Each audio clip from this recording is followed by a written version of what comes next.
Hi, I'm Sarah and I'm from catchptsd.com. Just recently, another British military man took his own life because he couldn't handle the impact of PTSD. At catchptsd.com, the loss of every single PTSD sufferer breaks us because we know that we could have helped if we'd only known. This young man didn't need to die. The death of this man has played even more heavily on me because it's possible I knew him. He was a Royal Marine who did 3 war tours and potentially one that coincided with mine. He looked very familiar, but then everyone looked the same in Afghanistan. Fresh faces covered in grime, hair standing on end full of dust, and maturity beyond years. These 20-somethings should have been at home, having parties, chasing dates, enjoying nights out. Instead, they'd chosen to devote their lives to a cause, and those that came back should have expected a backstop for life, for their courage, and because of what they were forced to witness. The potential for that backstop was there. In the past century, no generation has been immune to war. Psychiatrists learned so much from World War I and did everything they could to help those who fought and survived it. But it seems no one took the lessons forward. 20 years later, in the field of military psychiatry, it was as if World War I had never happened. When people buckled under the physical pressure of combat, it was as if it came as a complete surprise. Insane methods were tested when the answer to battle fatigue was well known in 1916. PTSD has a predisposition. Find the original trauma, and the human body and spirit rebounds. In 1943 in America, they decided to try the old method from World War I, and suddenly everyone got better. That old method was clinical hypnotherapy. Through Vietnam, hypnotherapist father and son David and Herbert Spiegel also demonstrated how to diffuse battle stress symptoms with hypnotherapy. David Spiegel is now one of the world's most renowned psychiatrists.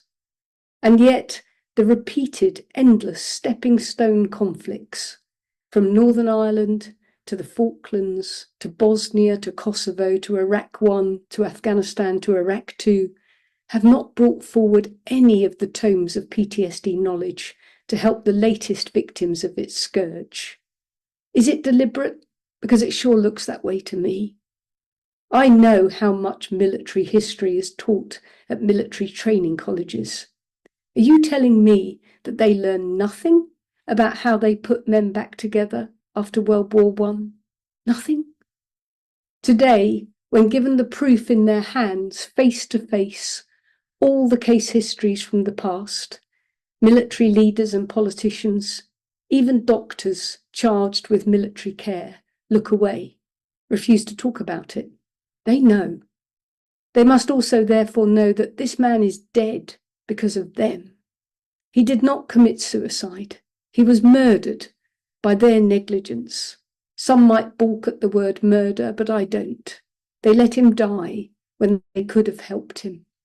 Through their inaction, this young man was forced to take his own life.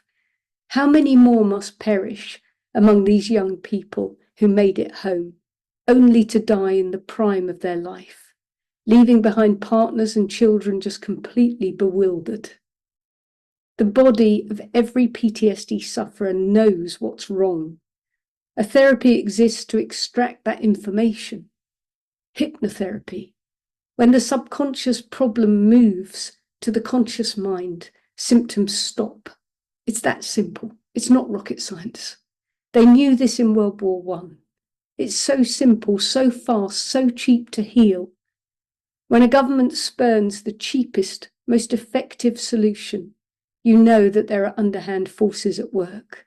But everyone with PTSD listening to this or reading this right now, please understand there is a way to stop those symptoms that does not involve taking your own life.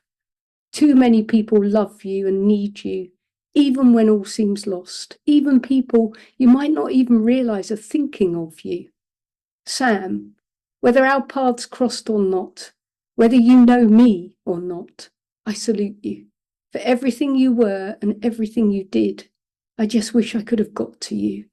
But may your death help others understand they don't have to leave to escape the scourge of PTSD.